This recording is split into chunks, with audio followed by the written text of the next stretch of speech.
안녕하십니까. 11주차 1차 수업을 시작하도록 하겠습니다. 오늘이 11주차,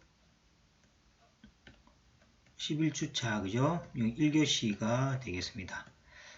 자, 우리가 앞 시간에 이제 10주차 때에 표본 분포에 대해서 우리가 공부를 하고 있죠. 표본 분포라는 것은 뭡니까? 모집단의, 그죠? 어떤 그 미수를, 그죠? 미지수를 어떤 뭡니까? 평균이라든지 또는 분산 이런 것들을, 그죠? 실제 우리가 모집단을 전수조사를 할 수 없기 때문에 표본의 자료를 이용해서 모수를 추정하려고 하는 목적에서 표본 분포를 공부한다 그랬습니다. 자, 그러면 이제 우리가 정규 분포는 우리가 앞에서 배웠죠, 그죠? 그래서 이제 이 정규 분포하고 그 다음에 표본 분포에서의 확률 계산의 문제를 할 때 이제 비교를 한번 설명해 보도록 하겠습니다. 자, 5장에서 배웠죠. 정규분포 확률 계산은 자, 여기에 대해서 그죠? 평균이 있었고 표준 편차가 있었죠. 그럴 때 뭡니까? 40만 원 이상일 확률을 구하라 그러면 자, 정규분포를 다른 데 했으니까 x는 이렇게 따르겠죠. 자, 여기 이제 제곱입니다. 여기 표준 편차고 여기 평균이죠. 평균이고 여기 표준 편차 이 제곱은 분산이 되겠습니다. 자, 이럴 때 뭐가 됩니까? x가 40만원보다 크나 될 확률이 요거를 구하면 되겠죠. 자, 이거를 구하기 위해서 두 가지 방법이 있었죠. 엑셀을 이용하는 방법이 있었고 뒤에 뭡니까? 부록에 있는 표준 정규 분포포를 이용하는 방법이 있었죠. 그래서 표준 정규 분포포를 이용하려면 이거를 표준화를 시켜야 되겠죠. 그래서 표준화를 통해서 자, 값을 바꿔줍니다. 50만원 분의 5만원에 대한 40만원 빼기 35만원에서 1입니다. 그죠? 자, 그러면 이 확률은 뭐가 됩니까? 표준 정규부에서 Z가 1보다 크나 같을 확률하고 똑같은 거죠. 자, 그러면 이제 부록을 이용해서 이렇게 해주면 그죠? 0.1587 이렇게 구해진 거죠. 이거 이제 5장에서 우리 배웠던 방식입니다. 자, 그럼 이번에는 표본 분포에서 확률 계산입니다. 자, 여기서 차이점은 뭐였습니까? 이 표준 편차가 다르죠. 표준 편차가 요 시그마 대신에 이제 표준 오차라 해가지고 루트 n분의 시그마를 우리가 사용했습니다. 자, 예를 들어 보겠습니다. 자, 평균은 똑같죠. 자, 표준 편차도 5만원으로 똑같습니다. 정규분포를 따른다 할 때 무작위로 5명, 이제 5명이 이제 표본 샘플이 되겠습니다. 추출하여 계산한 평균이 40만 이상일 확률을 구하라 이 말이죠. 자, 그러면 여기서 뭐가 됩니까? x바 우리가 이제 확률 변수가 우리가 x를 썼는데 여기 확률 변수는 x바를 쓴다 그랬죠. 자, 그럼 x바는 표준 정규분포를 다른 데 쓰니까 35만원에다가 루트 n분의 시그마입니다. 자, 루트 n분의 시그마를 우리가 표준 오차 또는 뭡니까? 표준 편차라 그랬습니다. 요걸 주의하셔야 되겠습니다. 자, 그러면은 중심이 35만원이고 35만원이죠. 10, 100, 1000만원이 하나 더 붙었다. 그죠? 35만원이고 40만원보다 더 큰 하가더라. 이렇게 보게 되는 거죠. 자, 그럼 마찬가지입니다. 부록을 이용하기 위해서는 자, 표준화를 시켜야 되겠죠. 자, x 바에 대해서 자, 조심할 건 뭡니까? 이거는 시그마인데 시그마 아니고 뭡니까? 루트 n분의 시그마라는 것을 조심해야 되겠습니다. x 바는 똑같습니다. 그러면 2.24가 되겠죠. 자, 그러면 z가 2.24보다 큰 나갈 확률이니까 여기가 되겠습니다. 그래서 부록에 보시면은 z가 2.24보다 클 확률은 0.0125 이렇게 되는 거죠. 어떻습니까? 차이가 많이 나죠? 차이가 많이 납니다. 차이가 많이 나게 되죠. 이제 요 샘플을 이제 그죠? 많이 해주면 해줄수록 차가 줄어드는 경향이 생기는 거죠. 자, 그 다음에 이번에는 그 ZA 값을 찾는 이제 반대죠. 앞에서는 뭡니까? Z나 X 값이 주어질 때 확률을 구하는 문제고 이번에는 확률이 주어졌을 때 ZA 값을 구하는 문제가 되겠습니다. 그래서 이제 예제 1.52에 예제 6.2번에 있는 우리 교재인 책이 똑같은 내용입니다. 정규 분포와 표본 분포가 분포에서 제때의 값을 찾는 문제를 비교 설명한다. 그죠? 이제 방금만 이제 여러분들이 차이점 구하는 방법만 조심해서 하시면 되겠습니다. 자, 먼저 보시면은 경영 통계학을 수강한 100명의 성적은 이것이고 표준편차가 이것일 때 정규분포를 따른단다. 어느 학생이 상위 10% 안에 들리면 최소 몇 점을 받아야 하느냐. 그 앞에서 우리 기억나시죠? 그 다음에 이건 이제 표본분포에서 생각하면은 경영 통계학을 수강한 100명의 성적은 이거를 따르고 표준편차도 10인 정규분포를 따른다 할 때 임의로 10명을 추출하면 이제 샘플이니까 추출해야 되겠죠. 추출할 때 요게 이제 평균, 요건 이제 그죠? 표본 분포에서의 변수가 되겠습니다. 평균이 상위 10%에 들려면 최소 몇 점을 받아야 하느냐라는 문제입니다. 그래서 이제 이 문제는 뭡니까? 샘플이 아니고 전수에 대한 전체적인 이야기고 이거는 뭡니까? 샘플을 조사해서 비교하는 설명이 되겠습니다. 자, 먼저 보시면은, 자, 그림으로 표시하면 다음과 같고, 그림에서 이제 오류를 수정합니다. 오류 수정하면 여기 됩니다. 요 값이 됩니다. 그죠? 그래서 여기 지금, 여기 바뀌었습니다. 요렇게 되어야 되겠습니다. 요걸 요렇게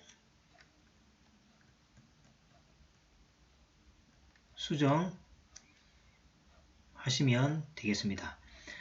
자, 위에 두 예제는 모집단이 정규분포를 따른다 가정을 하고 있으므로 자, 확률이 그죠? 얼마에서 상위 10%면은 얼마입니까?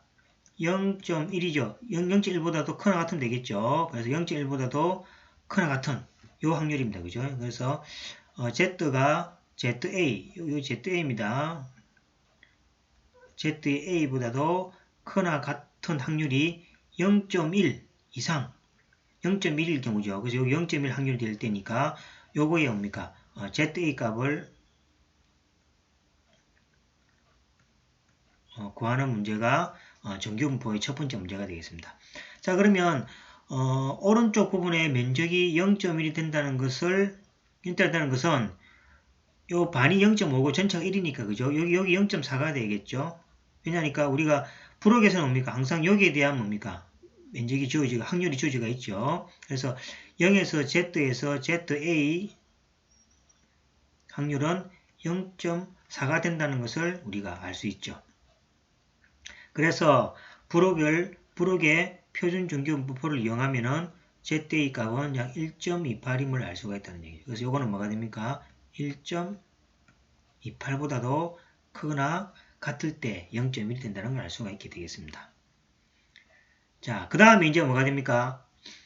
표준화를 역을 구해야 되겠죠. 그래서 이제, 자, 표준화가 이렇게 되고, 이렇게 된다 그랬죠. 그죠? 그래서, 요게, Z 1.28에 대해서, 그죠? 그 값을 구해주면은, 시그마 분의 x 빼기 u가 되고, 이거는 루트 n 분의 시그마에 대해서 x바에 빼기 u가 되는 거죠. 그래서, 요거의 확률이 0.3997, 약 뭐가 됩니까? 0.4, 우리가 구해줬죠? 여기 약 0.4에 대한 확률이죠. 그럼 이제 뭐가 됩니까? 원래 값을 구하기 위해서는 값을 대입합니다. 대입하면은 10분의 x 빼기 75에서 이게 1.28로 왔죠. 그래서 x는 87.8입니다. 그죠? 그래서 이제, 요 문제에 대해서는 87.8 점 이상이 돼야지, 그죠? 상위 0.1% 안에 된다는 이야기고. 자, 그 다음에 표본을 이용했을 때는 같은 방법입니다. 여기 바가 되고, 루트 n분의 x니까 대입하면 루트 10분의 10이죠. 그 다음 x바 빼기 75에서 1.28이니까 x바는 79.1입니다. 그죠? 그래서, 차이가 좀 나죠. 그죠? 그래서 이제 전수조사를 그죠? 안 하고 뭡니까? 요건 표본을 통해서 한 거죠. 그래서 이제 실제 요 값보다는 표본을 조사하면은 비슷하지. 그러니까 뭐 표본이 만약 10명인데 그죠? 집단이 많을수록 비슷하겠죠. 그래서 지금 어쨌든 간에 차이가 좀 나지만은 이런 식으로 구해서 그죠? 80.8을 우리가 실제 우리가 예측하고 또 분석할 수 있는 방법이 바로 표본 분포다라는 걸 아시면 되겠습니다. 자, 이번에는 이제 정규분포를 이제 따르는데 모집단의 표준 편차를 모르고, 그죠? 이건 이제 중요한 명이죠. 모집단의 모표준 편차를 모르기 때문에 시그마를 우리가 알 수 없죠. 사용할 수 없죠. 그 다음 표본의 크기가 n이 작다면 n이 그죠? 크다면 뭐가 됩니까? 중심극한 정리로부터 그죠? 뭘 따릅니까? 정규표를 따른다 돼 있죠. 근데 이건 작답니다. 작다면 표본 평균 x바에 대한 확률 분포는 정규분포를 따르지 않고 뭡니까? t 분포를 따른다라고 되어 있습니다. 그래서 참고로 t 분포를 이용하는 방법은 우리가 7장에서 요거 바로 뒤에서 그죠? 자세히 또 다루게 되겠습니다. 어쨌든 간에 t 분포를 간단하게 한번 설명해 보도록 하겠습니다. t 분포를 간단히 설명하면은 자, 표본의 표준 편차는 t 분포일 때는 n-입니다. 이게 자유도라고 그랬죠. 이게 자유도입니다. 자유도 n-1분의 i에서 n까지 x바 빼기 2x바. 그죠? 요거는 뭡니까? 그 표본에 대한 기대값이죠. 기대값이고 요거는 하나의 변수니까 그죠? x바 i 빼기 2x바의 제곱 해주면 여기 바로 뭡니까? 표준 편차가 되겠죠. 그래서 이제 표준 편차, 표본의 표준 편차 공식을 하나 암기하셔야 되겠습니다. 표본의 표준 편차 공식이고, 자, 이게 대해서 우리가 그 정규분포에서 그죠? 분포의 표준화 비슷한 겁니다. 표준화와 비슷합니다. 그죠? 자, 표준할 때 뭐랬습니까? 루트 n분의 시그마의 x바 빼기 u 했죠. 그죠? 자, 그 마찬가지로 t 분포에서도 요 하는 이유가 뭡니까? 부록을 그죠? 요거 이제 부록표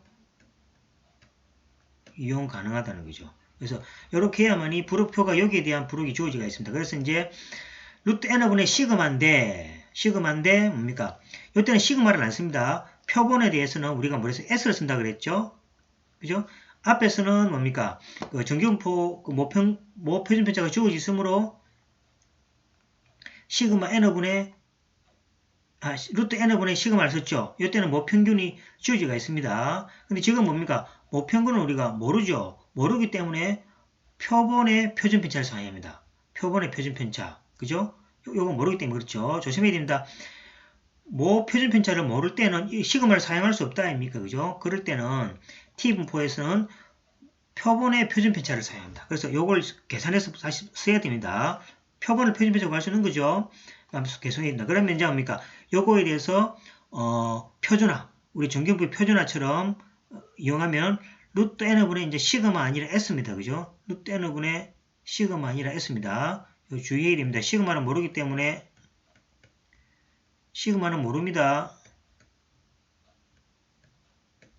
모르기 때문에 사용할 수가 없게 되겠죠. 그래서 실제로 표본을 통해서 구한 표준 편차를 사용해서 루트 n분의 s 되고 이거는 똑같죠. 자, 표본 변수니까 x바 빼기 u를 내서 표준화를 시킵니다. 표준화를 시키면은 이거를 뭐라 부르냐니까 자, t는 앞에 자유도라 이야기했고 t 분포를 따른다 이야기했고 우리가 이렇게 했을 때 뭐가 됩니까? 우리가 이렇게 했죠. z는 뭡니까? 루트 n분의 시그마의 x바의 뭐가 됩니까? u는 뭡니까? n의 0, 1을 따른다. 이렇게 이야기했죠. 마찬가지입니다. 그죠? 요거는 또 뭡니까? 정규분포에서 이야기고, t분포에서도 뭡니까? 요렇게 했을 때에 요거를 어떻게 따르냐니까, 요렇게 표시합니다. 요렇게. t분포가 t의 n-1, 요거는 뭡니까? 자유도입니다. 자유도고, 요거는 확률입니다. 확률. 그래서 n-1에 대한 확률이 주어지겠죠. 자유를 따른다. 됐습니다. 요거는 이제 뭡니까? 분포법이 있습니다. t의 n-1 알파의 값은 부록 t 분포에서 주어진다는 얘기죠. 그래서 이제 모든 것들이 뭡니까? 이래 판정표를 이렇게 부록표를 이용하기 위해서 요거를 이렇게 사용한다고 생각하시면 되겠습니다. 자, 그래서 t분포의 확률은 자, 여기 있습니다. 똑같습니다. 자, z 대신에 t죠. t가 이거보다도 크거나 같을 확률의 알파다. 이렇게 표시합니다. 요 t 값이죠. 그래서 그림을 표시하면은 이렇게 되겠죠. 자, 여기 t 값이 되겠고, 여기 뭡니까? t가 t보다 크거나 같을 확률이 알파다. 이렇게 표시를 합니다. t가 요 t 값보다도 크거나 클 확률이 알파다. 그러면 이제 t 분포도 이 정규 분포 아닙니다. 이 t 분포입니다. t 분포고 요 확률을 열어줍니다. 그럼 이제 요것도 하나에 뭡니까? t 값이 되겠죠. t n-1 알파가 될 확률이 알파는 알파다. 이렇게 주어진다는 거죠. 자, 그래서 이제 자유도에 따라서 t 분포의 모양이 달라지며 자유도에 따른 t 분포는 뭡니까? t 분포 tn-1는 표준 정규 분포와 비슷하게 지어진다는 거죠. 그래서 이제 여기 보시면은 여기 자유도가 잘 안 보이죠, 그죠? t의 자유 1입니까? 1. 1에 대한 이야기입니다. 요거는 뭡니까? t의 2. 여기 자유도가 2입니다. 그 다음에 여기 t의 잘 안 보이죠? t의 6이 됩니다. 즉 말해서 자유도가 크면 클수록 정규분포로 가까이 간다는 얘기죠. 그래서 t의 n이 뭐가 됩니까? n이 클수록 뭐 들어갑니까? 정규 분포에 이렇게 수렴한다는 거죠. 그래서 이제 t가 1일 때는 정규분포보다 작은 모양은 비슷하지만 이렇게 정규분포가 아닙니다. 그러다가 2, 3, 4 계속 커지면은 이게 뭡니까? 정규분포로 가까이 수렴한다고 알려져 있습니다.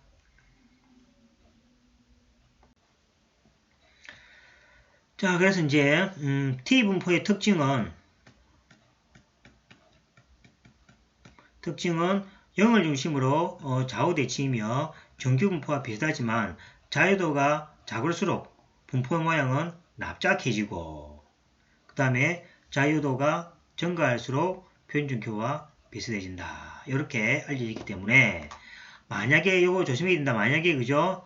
모집단이 모르고 표본의 크기가 작다면은 t분포를 따릅니다. t분포를 따르고 t분포에 대해서의 이제 확률 계산하는 방식은 자 표준화처럼 그죠? 먼저 뭡니까? 모표준문자를 모르기 때문에 표본으로부터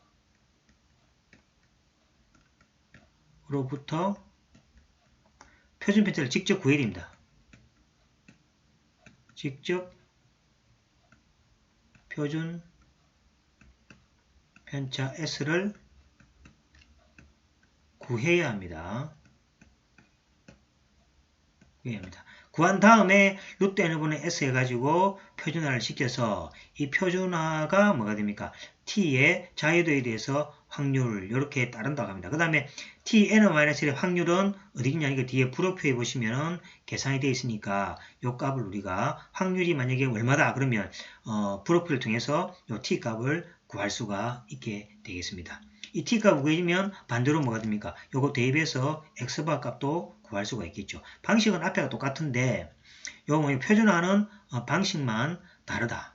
그 다음에 이 t분포는 정규분포하고 비교했을 때 이 자유도의 값에 따라서 자유도 값이 작으면 작을수록 납작해지고 자유도 값이 높으면 높을수록 정규분포에 가까워진다라는 특징이 있다는 걸 아시면 되겠습니다. 자, 여기에 대해서 이제 뭐 자세한 t분포를 계산하는 방식은 7장에서 다루도록 이렇게 하겠습니다. 자, 그래서 이제 여기서 6장까지 이제 마무리가 됐고 다음에 이제 그죠? 7장으로 자, 가겠습니다. 자, 이제 우리가 계속 배울 내용이 이제 7장입니다. 7장이 뭐냐니까 표본의 결과를 이용해서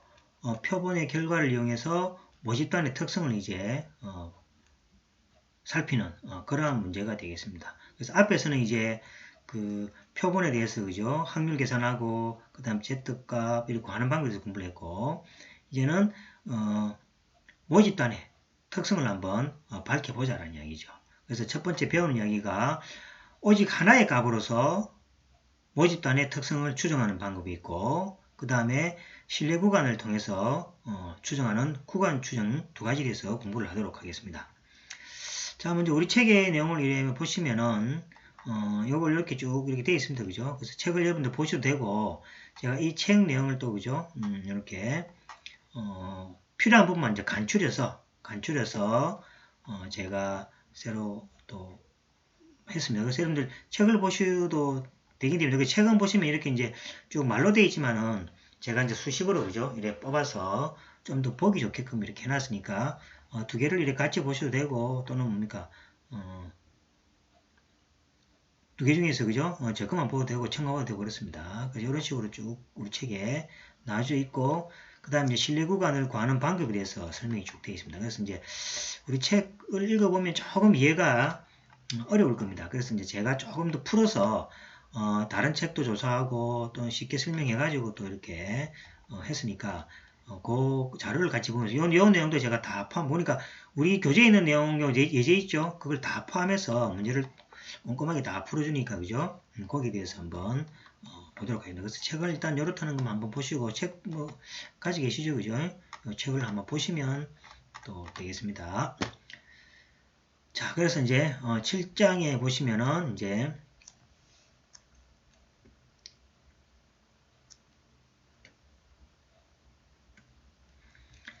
신뢰 수준과 구간 추진입니다. 그래서 이제 신뢰 수준이 무엇인가를 여러분들이 아마 좀 보셔야 되겠죠. 보셔야 되고 그 다음에 구간 추정.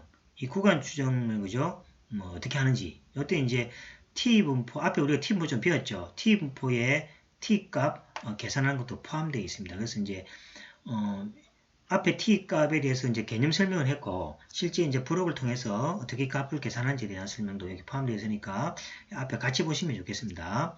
자, 제목 이렇죠. 표본의 결과를 이용해서 모집단의 특성을 밝혀내자 이렇게 되겠습니다. 자, 보시면 자, 통계적 추론은 추정과 가설 검증입니다. 그래서 이제 통계적 추론이라는 것은 우리가 뭐죠? 모집단을 모르기 때문에 전수조사를 할 수 없기 때문에 표본을 통해서 모수 또는 모집단을 이렇게 추정하는 거죠. 그래서 방법이 이제 그죠? 추정하는 방식이 있고 가설 검증하는 방식이 있습니다. 추정에서는 우리가 7장에서 우리가 지금 배우는 거죠. 추정에 대해서 배우고 가설 검증은 이제 8장에서 다루게 된다. 이제 여기 이제 중요한 부분이 됩니다. 자, 그래서 이제 추정에는 또 두 가지가 있습니다. 점 추정과 구간 추정이 있습니다. 점 추정과 구간 추정이 있습니다. 그래서 이제 추정은 모집단에서 추출한 표본의 결과를 이용하여 모집단의 모수를 추정하는 과정이며 점 추정과 구간 추정이 있습니다. 그러면 점 추정은 오직 하나의 값을 모수로 추정하는 것이고 구간 추정은 모수가 포함될 것이라고 기대하는 범위, 이걸 이제 신뢰 구간이라고 부르죠. 신뢰 구간을 추정하는 경우가 있습니다. 자, 뭡니까? 만약에 정확한 값을 바로 찾을 수 있다면은 점 추정이 제일 좋겠죠. 근데 뭡니까? 표본을 통해서 모수를 정확하게 추정할 수 없는 거 아닙니까? 그죠? 그래서 이제 이 점 추정을 했을 때 이 모수하고 점 추정하고 얼마나 틀린지 거기에 대한 정보가 없겠죠. 그래서 아마 구간 추정을 통해서 주로 추정하게 되겠습니다. 자, 표본 통계량은 표본으로부터 얻어진 표본 평균. 자, 평균이 똑같습니다. 표본을 이용합니다. 그 다음에 표본 분산, 표본 편차를 이용한다. 자, 여기 보시면은 표본 통계량은 이제 뭡니까? 앞에서 배웠죠? 표본 편차 구하는 방식. 아까 이제 루트 해가지고 하는 방법이 있었죠? 그걸 통해서 구해줍니다. 자, 앞에 있죠, 그죠? 그래서 이제 표본으로부터 바로 뭡니까? 표본 평균.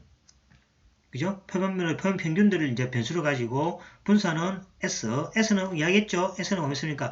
루트 N-1분의 시그마 해가지고, 그죠? X바 빼기 2X바에 제곱하는 게 있었죠. 공식을 이용해서 표준 편차를 구해줍니다. 자, 첫 번째 보겠습니다. 자, 점 추정입니다. 오직 하나의 값으로 모집단의 특성을 추정한다. 점 추정은 오직 하나의 값으로 모수를 추정하는 것이므로 모집단의 평균을 추정하기 위한 추정량으로 표본 평균, 표본 중앙값, 표본 재빈수, 우리가 재빈수하고 중앙값 배웠죠. 생각할 수 있지만 어느 것을 선택할지는 이제 기준이 있어야 한다는 거예요. 이것은 이제 추정량을 뭐로 선택할지 이 중앙을 결정하는 값이었죠. 예를 들어 우리나라 대학생의 월 평균 생활비를 조사하기 위해 전국 대학생을 대상으로 1,500명의 표본을 뽑아서 조사한 결과 표본 평균이 이거라는 결과를 얻다 가정하자. 그러면 점 추정으로부터 우리나라 전체 대학생의 월 생활비는 모집단의 평균 이거로 추정한다. 이게 되겠습니까? 이거는 표본이잖아, 그죠? 이거는 모집단의 평균이고 이거는 뭡니까? 표본의 뭐가 됩니까? 평균이죠. 이게 같으면 제일 좋겠지. 같으면 뭐가 됩니까? 이거를 통해서 이걸 바로 우리가 추정하는 거 아닙니까? 그런데 뭐가 됩니까? 이거 두 개가 같은지 안 같은지는 모르죠. 모르지만은 그러면 얼만큼 차이 나는가에 대해서 정보도 없지 않습니까? 그죠? 그러니까 표본 평균이 32만 5천이다. 그 다음에 모집단도 35천이다. 할 수 있냐는 얘기죠. 그렇게 할 수는 없는 거죠. 그래서 이제 여러분이 이 추정을 이제 그죠? 신뢰합니까? 라는 거 아닙니까? 그죠? 신뢰할 방법이 없죠. 그죠? 그래서 이 점 추정을 가지고서는 그죠? 모집단을 정확하게 우리가 판별할 수 있기 때문에 이러한 점 추정량의 추정치는 얼마나 정확한지에 대한 정보를 주지 못한다는 얘기죠. 이에서 점 추정의 추정량을 표본 평균으로 사용할 경우 만약에 다른 표본을 사용한다면 또 달라지겠죠. 다른 표본을 사용한다면 추정치는 달라질 수 있고 분산이나 표준 편차에 대한 정보도 없기 때문에 모집단의 평균을 추정하는 값이 얼마나 정확한지를 나타낼 수 없다.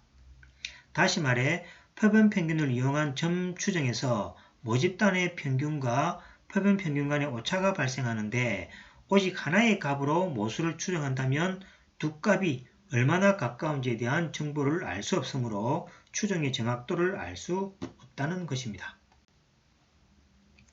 자, 이러한 단점을 보완하기 위해서 그죠? 구간 추정 또는 모수의 신뢰 구간을 사용하게 되겠습니다. 자, 그러면 이제